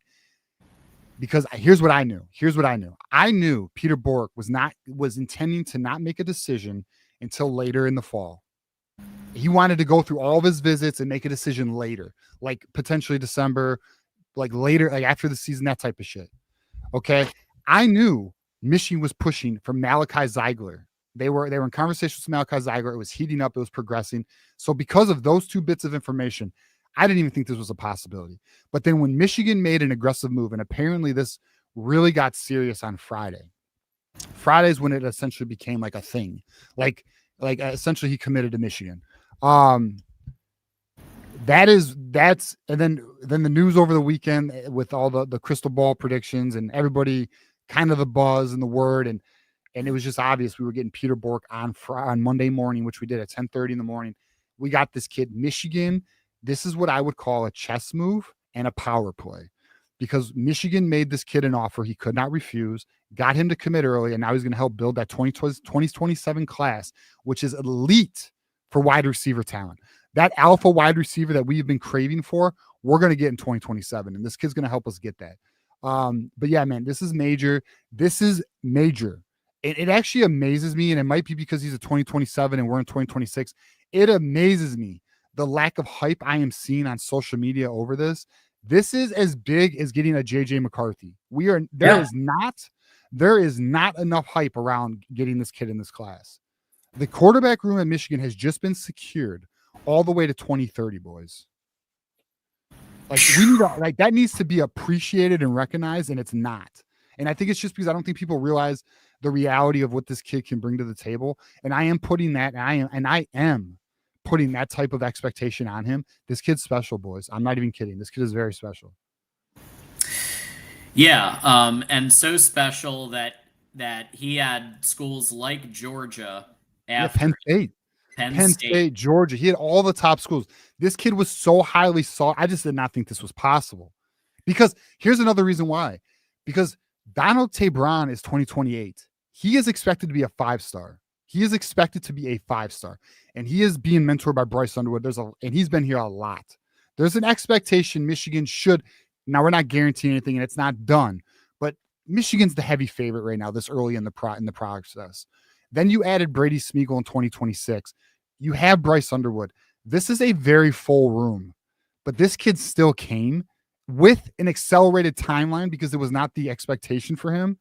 It's just such a this is this is as big as getting a hider, or this is bigger than getting a hider. This is bigger than getting a Savion number 1 running back in the nation hider. It's bigger. Wow. It is, man. It's such a big deal. Ooh. I think because it's a year away, that it's just not being grasped. It's just he's a 2027. It's just not being grasped. It's a real big deal, man. This kid. It is a big deal. It is a big deal. It's tough for me to put it above Hyder just because Hyder is going to be in 7 days. The big number 1 on the big board. Number 1. And yeah. But hey, if he can be a JJ and then follow, because he is a dual threat quarterback, so just like Bryce Underwood, he's a dual threat. He's able to use his legs. But what's interesting to me is his accuracy and his ability to, like I said, make these NFL throws. A lot of high school quarterbacks, you watch the film and the receivers are just wide open. And it's well, how much can you truly evaluate quarterback talent when everybody's wide open? So in this case, not so much. He's making throws kids in college are not making. He's now look, he is a year older. He's in Northeast prep schools. He reclassified a year back. Now that might hurt his NFL draft stock, but that's good for us. That means he's a year older, more developed, even better for us. That's good for us. He is older than Bryce Underwood. Yeah, by a month. Yeah, isn't that crazy? So Cliff put it in the Cliff has the dates in chat. Does he? I didn't even see that. Let me see. Yeah. Oh yeah, look at that. Peter Bork was born July 24th, 2027. Bryce Underwood was born. Isn't that crazy? Pull it up right here. Look at that. Exactly. Absolutely insane. But guess what? Fine. And here's what's crazy, John. He's not a 2026. He's a 2027. And this is why I really do believe he's going to get the job after Underwood. People are oh, you're a hater. I had somebody comment on that video and look, man, listen, you are welcome to your opinion. But he's oh, this is the problem with America. We want the instant gratification. He's the new toy. You're putting him ahead of Brady Smeagol. No, brother. I'm putting him ahead of Brady Smeagol, who I have as a very good quarterback. Because this kid is elite and he's also a month older than Underwood. He has maturity already. He will come into Michigan. He will be very developed. He will already be more mature physically. I do think he's going to be the next quarterback. And it's nothing against Smeagol. I think Smeagol's a very good quarterback. Hey, prove me wrong though. And I have no issue with Smeagol being the next quarterback. Zero issue. I like Smeagol. Yeah. But Bork's just more. He's a step above Smeagol in my opinion. I think, yeah, I'm with you there, just based on evaluating both of their film. Look, Bryce Underwood's going to be the quarterback for the next 3 years. Okay, so in that 2027 year, there's a year of overlap there where he would be able to learn from Bryce Underwood and kind of get everything together, learn what he can, and then become the starter in 28. That seems like the path to me, right? Exactly. He'll get his red shirt, and then he'll take the torch the next season. Him and Smeagol are going to battle it out. It's going to be a wonderful QB battle, and may the best man win, man. For sure. To have a quarterback room this stocked up is going to be such an asset for recruiting playmakers offensively. I'm telling you, 2027, Michigan's going to land some that wide receiver class. I think is going to be nasty. We saw what they tried to do this year. They tried to have a loaded wide receiver room this year. I'm telling you, 2027, they will. They will. That's. I will guarantee that. I will guarantee a loaded wide receiver room 2027. It's a big one. All right, folks. So we do have a couple more quick super chats, and then we do have a kind of a hider, at least recruiting discussion. Moose, another one of our longtime members. And folks, you can become a member like Moose as low as $2.99. The pinned comment, you should be able to see that and click the link to become a member. Names I expect greatness from: Sullivan, Nichols, Earls, Edmonds, Williams, D. Moore, Hill, Hillman, Marsh, Browder, McCauley, Haynes, Marshall, Underwood. Those all look like people that we're going to see stuff from, but maybe not year one. Greatness is a big word. I mean, like, greatness is a big word. Greatness to me is like, and let's also classify this as Michigan greatness, right? This isn't like Heisman greatness. Not to challenge you, Moose, but I would say yes on Sullivan. I don't know about Nichols. I mean, I think he's gonna be good. I don't know about great. Earls, yes. Edmonds, I'm high on Edmonds, and I think Trey Williams is what he means by Williams. Derek Moore, I think he'll be good, not great. Jair Hill, good, not great. Hillman could be great. Marsh and Browder are interesting. McCauley, good, not great. Haynes, tough, man. Underwood, great. Yeah, it's really how do you define each one? Corum's great. Corum's Michigan greatness. Like, is he gonna be on the level of Corum? If Corum is what we're considering great, then yeah, a lot of these are probably going to wind up good, at least this year. Corum is a special talent, So if he's what we're calling greatness, then yeah, then that's a tough bar.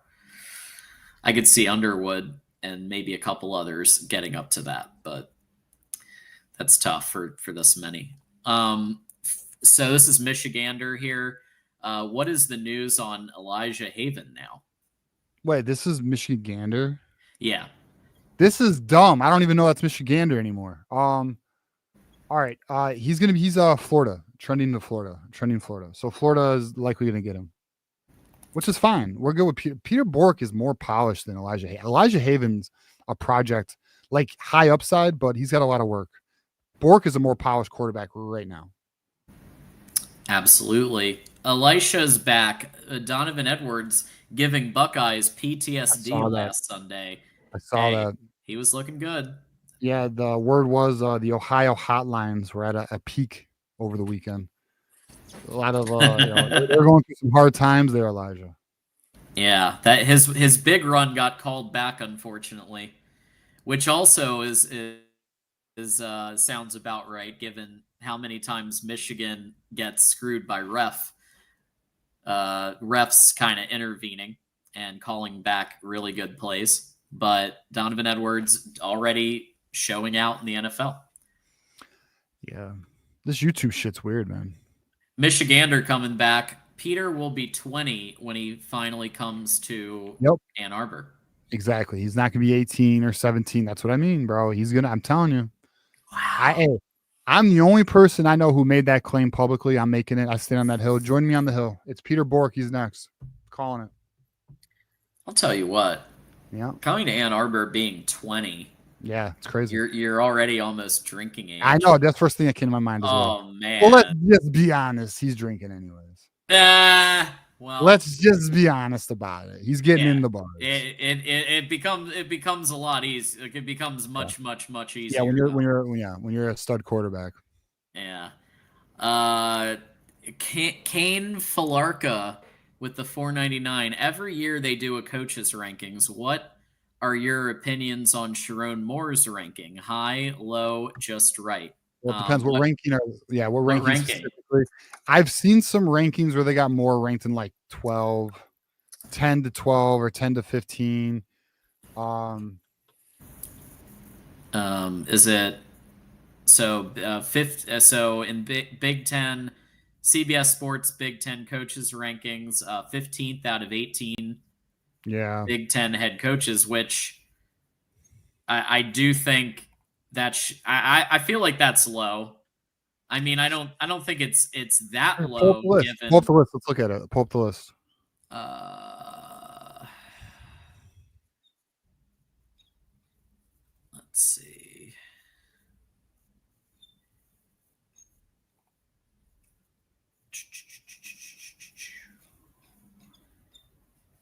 Okay. Present. Share screen. All right. So we'll give it a second because I know the screen share is a bit delayed. We're good. What's up Okay. there? Looks like we're good. Okay. So third base, Ryan Day. Third basing himself to number one, John. I get Anyways, it. National title. yeah, he Whatever. deserves it. Yeah, he deserves it. F him though. F him, but yeah. Lanning. I agree. Lanning, Agree. yeah, I agree because too. they won the Big Ten I championship. like him more than James Choke Franklin. Yeah, we got Fraudlin over here, number Yeah, 3. fraudulent. I like that better. That's fraudulent. I like that. Fraudlin. Lincoln Lincoln Riley. Riley. I mean, he's done. He's made it to the playoffs. I eh, get it. I get it. I get it. Kirk Ferentz, OG. That's fine.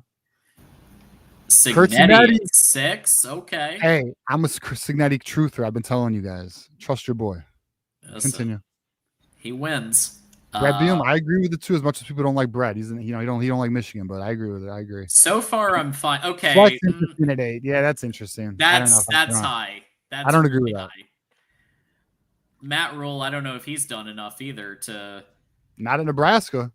get I think that Jed high. Fish should be ahead of. I think Jed Fish should be ahead of both of them. Me too. Jed Fish did more with like 6 and 7, beat Michigan.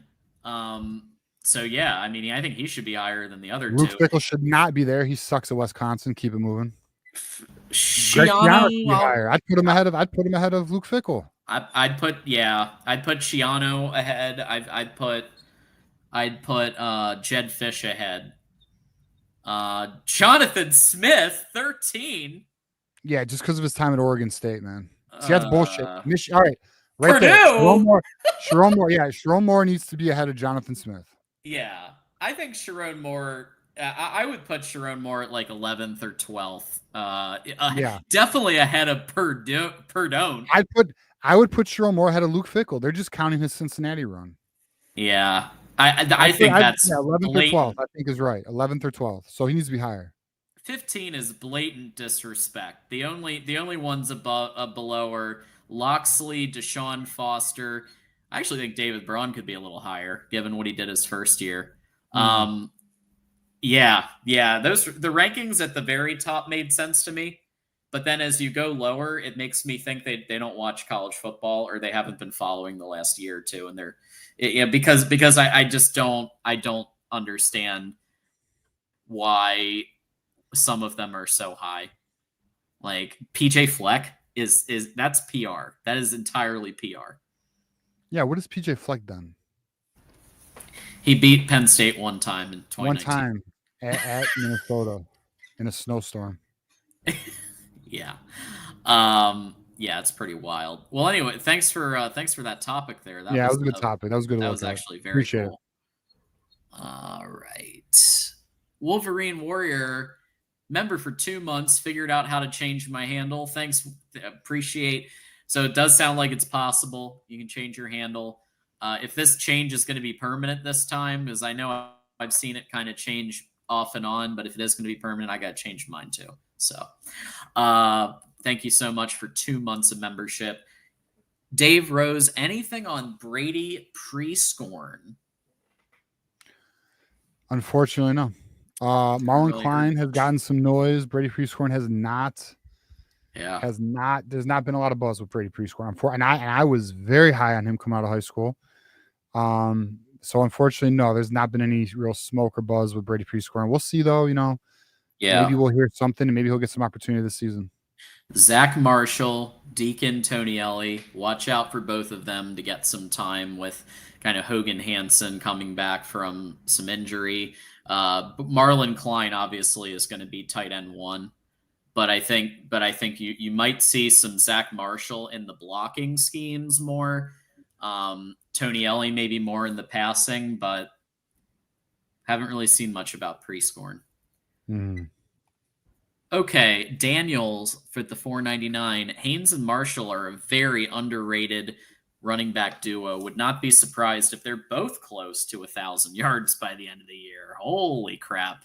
That would be an incredible season of If rushing. they were both close to 1,000 yards, that'd be insane. I don't see it. There's not enough. I don't think there's enough. There's not enough to go around. I think one could get close to 1,000. The other one might get close to 500. That's kind of where I'm at with it. They would have to keep them in the fourth quarter of some lopsided games in order to get to 1,000 each. Yeah, we'll see. I mean, I don't know. I don't even know. When was the last time there was 2,000-yard running backs in college on the same team? Someone's going to know. But it's probably been a while. While you're looking that up, I'm going to take this super chat by Wolverine Warrior here with the 2. Peter Bork sounds like a hockey player name. I could see that. Yeah, Ray Bork. Ray Bork. Yeah. Someone was trying to tell me that was his son. It's not, though.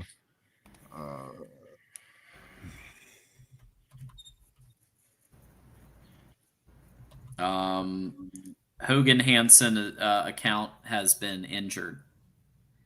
So Hogan Hansen. Fuck that's me, why dude. I haven't been talking to them. Son of a bitch. What? Was it Ohio State? Yeah, you don't want to know. Oh, no. Hey, we'll give credit where it's due. We'll give fuck it. All right. The most recent 2 1,000-yard rushers, Quidshon Judkins and Travion Henderson. But is that because they played all those playoff games? Are they counting that? Yeah. That don't count. They're counting the playoff games. That don't count. Of course they are. Of course they are. Yeah, that makes sense because they played a lot of games and they obviously won the title. So that it does make sense that after 15, 16 games of football that they could do that. It's a lot of games. A lot of games. Okay, we are officially back up to date. So thank you, everybody, for the super chats here. Let's get to Savion Hyder and maybe some others, but I have him on the board here. We're about a week away at this point, right? About a week away from the commitment. I don't know if we have a time. If it's close to our show, we don't have a time. We don't have a time yet. If it's close to the show, we'll make sure we're covering that. So actually, I'll update you live on the air. John doesn't know this, so we'll see what's up. So Tucker Harlan reached out to me at the Tennessee channel. He wants to do a watch party, so we'll do a watch. I'm going to do it with him. If you can join us, that's great. Great. It will be on ESPN, so we can't have it on the screen, but we'll do it. We don't know the time yet. That will be announced soon. But yeah, so we'll see. The word is he is not going to let any coaching staffs know before his decision, which is wild. Yeah. Which means this is gonna be must-see TV, boys. And here's what I'll say. I don't know anything new than I told you guys last time in terms of where Michigan stands. Where I told you guys last time, the word is, the feel is, the buzz is Michigan leads. But he is going in, from all accounts, he is going into like a cocooner now. He's not telling coaches anything until the announcement. He's going to announce on that Tuesday, the 19th. And we'll just have to wait and see, boys. This is the last update until now. Maybe something leaks. Maybe there's something somewhere. I don't know, but we are now in a position of wait and see mode. The coaching staff apparently is not going to know for Tennessee or Michigan, like I mentioned, and it's going to be interesting because it's going to go. And no one else is going to join us on the call or on the watch party. Garrison. Really? Okay. Ohio State. So apparently the 4 teams are going to be Ohio State, Tennessee, Georgia, and us. Now we know Georgia's not in. We know Ohio State's not in it either. But honestly, I want Garrison there because when Hyder commits, I'm going to talk a lot of shit. So that's really why. That's why I want him there. Now, if we don't get Hyder, I mean, obviously that's going to be a bad time. But we'll see. I mean, I'm optimistic. If you said TJ bet $100 or you have a gun to your head, who are you picking? I am picking Michigan, but me too. See. Yeah, we'll see where it goes. That's the update on Hyder. That's all we got for it. I don't have any other updates on any other players because there's just not a lot of buzz right now. Michigan kind of is in a position where they're filling the 27 class and people, the two names we do know about for 26 though, obviously Hyder, and then DQ Forkba. Um, that's the other one. Now Rivals just put out a list of the highest ranked remaining prospects uncommitted. Forkba comes in at 6th. Hyder comes in at number 1. These are both targets for Michigan. I feel good about both right now for Michigan. But Forkba is going to wait until the season. He wants to come in for a visit before he makes a decision, which is fine. And we'll see, man. I mean, it's just where we are. It's recruiting's kind of a little in a lull. It's also a dead period right now, which is why there's not a lot of news. And then we're really about to get into 2027s early. So like be ready for a bunch of 2027 updates. But right now, this is where we stand and this is where it is right now. Yeah, like you said, they're going into a cocoon. Savion Hyder has and his people have not briefed Michigan or Tennessee with which way this is going, and so this is which, by the way, I actually prefer to the approach that a certain 5-star wide receiver took and told people that he was coming and then changed his or whatever happened. At an hour late to the commitment, hint. But I prefer this approach. If you're gonna really be a coin flip, well then act like it and like keep it neutral and don't like tell one school, hey, I'm coming here. Like this is fine. And honestly, I support it. And whichever way he goes, I think that the program probably feels pretty good that he'll be going to Michigan, but also wouldn't be completely shocked if he does go to Tennessee. So it's really just coming down to those two. Yeah, I agree. All Actually, right. this is related. This is related. Check this dumb shit out. So look at this dude. Oh TJ, boy. here's the list. So let's look at the list. 1 and 6. We just talked about it. Savion Hyder, Yeah. DQ Fork, son of a bitch. DQ Forkbud, 6th ranked. This is where we are. These are the 2 big targets for Michigan right now. But look at this clown. TJ is so excited about the possibility of being able to purchase those new True Religion and limited edition Ed Hardy t-shirts. I hope he gets his wish and U of M gets these guys, and then they lose them after those sanction hits. So I've already bookmarked this. This will be on the receipt show. That's I don't wear that shit. Sit the fuck down, bro. But you know, these clowns, bro. He will be cooked. So that receipt is now saved. We will cook him later. But what a clown. What a fuck boy. I love it though. I love it though. It is, dude. Twitter is so amusing. Like it is just. It is a. I don't know. It is like a nice sample of the lowest levels of human existence. You know what I'm saying? Like it is the most grimy shit. By the way, I wanted to say this. This is not related to college football. Be aware that majority of the bullshit on social media are bots. Like, just know this. Like, regardless of topic, regardless of sports, pullouts, just understand there's a shitload of bots there to stir shit up. Just be on the lookout for that. Now, I'm not saying all these Ohio State trolls are bots because most of them are probably real humans living terrible lives. But at the end of the day, be aware. Don't be caught with the rage. Yeah, I mean, I will say Justin Spyro isn't a bot. He just enjoys. I think he just has a lot of time on his hands. Troll. Yeah, he's trolling though. I mean, he's having fun with it. I mean, some of these rivals they lean into it. They're having fun with it. But at the end of the day, too, let's just be honest. A lot of these guys, and Buckeye Scoop was one of them. Bro, there's money to be made. There's clicks to be had, and they're going to take full advantage of it. Like that's just what it is as a content creator. And there's a dopamine.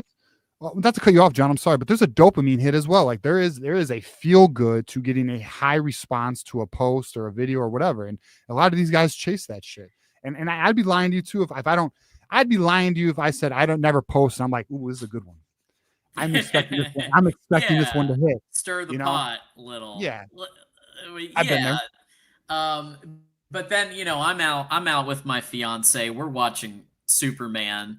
And I come back and I get Justin Spyro and with an arts and crafts project of my previous tweets about NIL, and then we have Buckeyes left and right. I'm like, do you guys have like lives? Like, do you touch grass? Do you touch the grass? Because it's wild to me. But yeah, bro, it is wild, man. I don't know. It is what it is, though. I mean, I'm not trying to even knock on nobody either because life's a bitch and everyone's doing their best for the most part. But at the end of the day, holy shit. You know? Like, it's kind of crazy how wrapped up people are over it.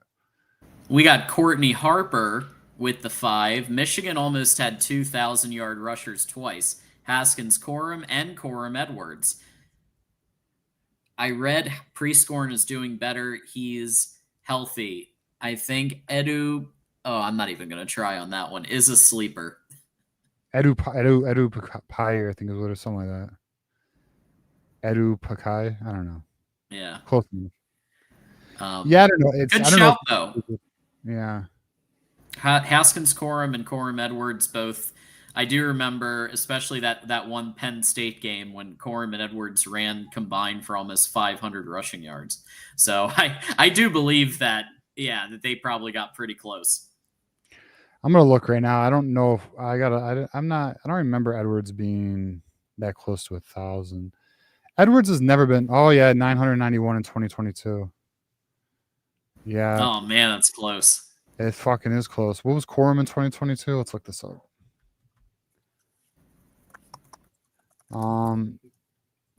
Yeah, I don't know. I mean, look, if we can get 1,000-yard rushers, that's fucking epic. I mean, but see, remember this. Those are Joe. No, in 2021. Oh my God, Corum had 952. Son of a bitch. Yeah, 2022 we had 1,463. So that was the closest. Oh, I got 952. That must be regular season then. Yeah, maybe. Wait. Oh, I'm sorry. You said 2022. What was I looking at? 21. Oh, I'm an idiot. Yeah, you're right. That's the right. I was looking at 21. Yeah, you're right. 14. Yeah, 1,463. Then Edwards had 9. Damn it. They couldn't get him 9 yards. Yeah, like last game of the season, just put him out there, give him 9 more yards. Man, that's so close. Oh, we've got a Buckeye throwing the 20 burger for this post. So here we go. Well, we'll take it. Appreciate your 20, brother. Listen, anybody who wants to contribute will take it, even if it's a comment like this. Holy Reaver, we'll read it too. And we'll read it too. We will read it. I'm about to read it here. I'm a Buckeye, and Bryce texted me last night saying Scum is getting a 10-year postseason ban, and he's breaking news. He is not happy. He's looking to join OSU with no NIL. I knew it was going to go to NIL. To pay more back for line. No NIL pay. He's trying to bring Hyder and Meadows too. Ooh. So Holy Reaver 97 breaking news right I'm here. glad we could bring this to the community with this breaking news, bro. Move over, Buckeye Scoop. There's a new authority in Ohio State source, football. Bro. Yep. High Reaver 97, brother. All right. Hey, noted, man. We'll be on the lookout for it. All right. It's crazy stuff. I appreciate he identified as a Buckeye, so we knew what was up early. Yeah. That's I'll give him that. Absolutely. Nice. That was very nice of you. Absolutely. All hail, of course, with the hammer emojis. And yeah, very, very funny. All right, folks. So that about does it for today. Now, we do want to, of course, encourage everybody. Check out Disputed National Champions by Mark Rogers. Get it at an Amazon near you. Moose has actually put it in the comments for us, and I really want to thank you there. A couple of programming notes real quick. So obviously coming up next week, the College Football Show with Mark Rogers is moving to 10 p.m. Eastern every weekday. Yours truly and the great Corey Bratta are going to be guest hosts throughout the season when needed. So when Mark needs to take a day to do something or put his feet up or whatever he needs to do, he's going to call on us. You might see myself or Corey hosting the College Football Show one of these weekdays, 10 p.m. So Monday through Saturday, I should say, is going to be that show. And then, of course, right here at the Michigan channel, don't forget Michigan Wolverines call-in show live with you and Johnny. So we're at regular time this Thursday? Yes, 8 p.m. Thursday. We will be there. Very nice. So definitely check that out. Oh, snap. We got Quinn coming in with the 50 burger. Give that fake 20 back to the Bucknut. Yeah. Well, thank you, Quinn, for that. And we do appreciate all super chats, even Yes. if they're snark super chats. So we'll appreciate the 20, and then we of course appreciate a 50 as well. Absolutely. And Absolutely. Appreciate it. it's all green. So it's the one type of green that we're okay with. Michigan State green, Yeah, not allowed in this it's facility. it's the only green allowed beyond this point is the money. Fantastic. Thank you so much, Quinn, for that.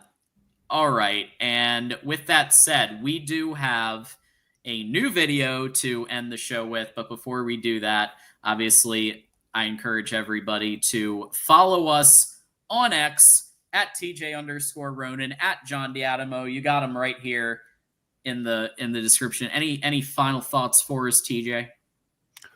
Boys, football is almost here. We're about to enjoy an excellent season. Let's enjoy that. Excited. Appreciate everyone riding with us through the off season. Means a lot. We appreciate it. And let's up and go, boys. I'm excited about it. We'll see what comes of it. And let's hope we get Savion Hyder. Facts. Can't wait. And I'll do my best to be here for the Hyder watch party. I definitely want to be there if I can. And then, of course, we'll be covering it on the show. Either way, we'll be here. We were here either way for Calvin Russell. Even though we picked Syracuse, we were there, and we had a great time while we were waiting for him to show up to the venue. We had a great time, bro. I went out that night and for a birthday party, and we had a flat tire. I didn't even tell you this. We got a flat tire, and I'm watching. Snap. Yeah, I was sending you updates when he had that. Like, it was just crazy, bro. I was watching it from the car. We had a flat tire. Fucking wild night, dude. But hey, hopefully the Savion Hyder thing obviously goes in our direction. Looking forward to it. I'm excited, dude. I think we're gonna get him though. I'll tell you guys right now, I do. So we'll see where it goes though.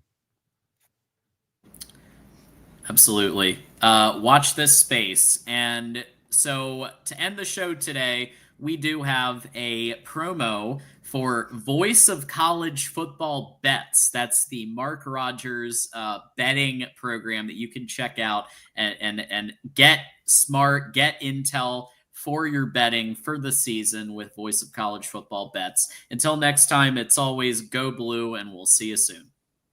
Go blue. College football is even more exciting when you've got some action on the line, and the games are even better when you're cashing in. And the Voice of College Football is the place to be to get the greatest value. Start with my picks. 75% against the money line, 58% against the spread, and I've got a 40-plus year track record. 11-0 in the college football playoff for me last year against the money line, 8-3 against the spread. And I'm just the warm-up act.